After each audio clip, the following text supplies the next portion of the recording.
तो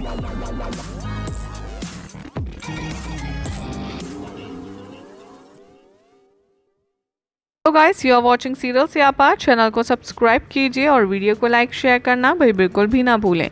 बात करते हैं ये है चाहते कि आज रात के एपिसोड की। तो देखेंगे आप कि काशवी रौनक के पास जाती है और वो कहती है कि आप लोग लौटाने के लिए ड्रग्स बिल्कुल भी रेडी नहीं थे, लेकिन आप लोगों की वजह से मैंने अपना बेटा खो दिया और कमाल भी भाग गया। वो कहती है कि ड्रग्स हमारे साथ सेफली हैं, लेकिन अब मेरा बेटा नहीं है। बताइए आखिर कमाल को कौन पकड़ेगा, कौन करेगा करुण के साथ जस्टिस। वो कहती है कि हमें कमाल के केस में लीड मिली थी और हम कमाल को अरेस्ट कर लेते। यहाँ पर अर्जुन कहता है कि मैं तुमसे एक्सपेक्ट नहीं कर रहा था और वो उसे अप्रिशिएट करता है। अर्जुन यहाँ पर रौनक से कहता है कि मैं इस केस में काशवी को सपोर्ट करूँगा। काशवी अर्जुन से कहती है उसकी कोई ज़रूरत नहीं है, क्योंकि तुमने मुझे सपोर्ट नहीं किया जब मुझे तुम्हारे सपोर्ट की ज़रूरत थी। वो कहती है कि अर्जुन यहाँ पर मेरा और तुम्हारा इस केस से कोई कनेक्शन नहीं है। वो रौनक से कहती है कि मैं चाहती हूँ कि आदित्य इस केस में मेरे साथ रहे। रौनक परमिशन देता है काशवी को और वहाँ से चली जाती है। काशवी यहाँ आदित्य से कहती है कि तुम सारी चीज़ें बाजवा हाउस से होटल शिफ्ट कर लो। वो कहती है कि मुझे बाजवा हाउस नहीं जाना, वहाँ से चली जाती है। बाद में अर्जुन काशवी से कहता है, यहाँ पर काशवी के लिए कहता है मिक्की से कि तुम कारुण की चीज़ें उसको दे आओ।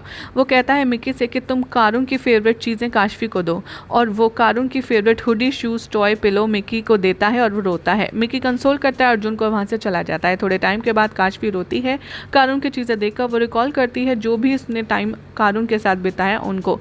अगले दिन आदित्य काशवी से कहता है कि तुम यहाँ पर आज काम पर क्यों आई हो जबकि तुमने कारुण को कल ही खोया है। काशवी कहती है क्योंकि मुझे कमाल को जल्द से जल्द पकड़ना है। वो कहती है मेरी टीम को एक क्लू मिला है कमाल को पकड़ने के लिए। अर्जुन वहाँ आता है।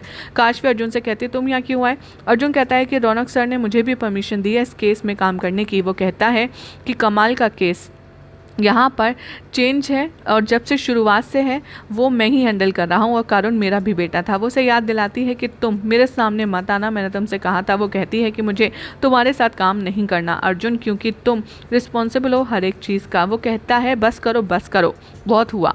वो कहता है मैं समझता हूँ काशवी तुम्हारा दर्द, लेकिन काशवी तुम मेरा भी दर्द समझो। वो कहता है कि जस्टिस हमारे बेटे को दोनों को दिलाने की रिस्पॉन्सिबिलिटी है। काशवी कहती है कि नहीं, मैं इस केस पर अकेले काम कर सकती हूँ, लेकिन तुम मुझसे बात मत करना। हर कोई यहाँ पर गैदर है। पूजा होती है कारुण के लिए। महिमा यहाँ पर पूजा में बैठती है। काशवी थप्पड़ मारती है महिमा को और ड्रग्स महिमा को वहाँ से लेकर के भेज देती है। वो महिमा को चिल्लाती है वहाँ बैठने के लिए। वो कहती है कि तुम यहाँ पर कारुण के साथ में, मैं कारुण के साथ में टाइम स्पेंड नहीं कर पाई सिर्फ तुम्हारी वजह से महिमा, सिर्फ तुम्हारी वजह से। वो वार्न करती है महिमा को और कहती है यहाँ से दूर रहो। पंडित जी काशवी से कहते हैं कि आप अर्जुन के बाजू में बैठिए। काशवी बैठने से मना कर देती है। वो कारुण की फोटो के पास बैठती है और पूजा शुरू होती है। थोड़े टाइम के बाद आदित्य काशवी से कहता है कि हमें एक क्लू मिला है कमाल के बारे में।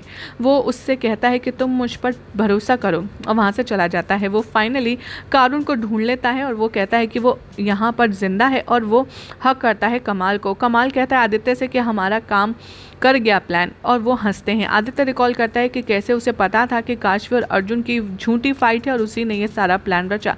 यही सब दिखाया जाएगा शो के अपकमिंग ट्रैक में। अब देखना होगा काफ़ी इंटरेस्टिंग कि क्या कारुण के जिंदा होने के पीछे आदित्य की कोई नई साजिश है। देखना होगा काफ़ी इंटरेस्टिंग। फिलहाल तो ऐसी मज़ेदार अपडेट्स के लिए चैनल को सब्सक्राइब कीजिए, वीडियो को लाइक शेयर करना ना भूलें।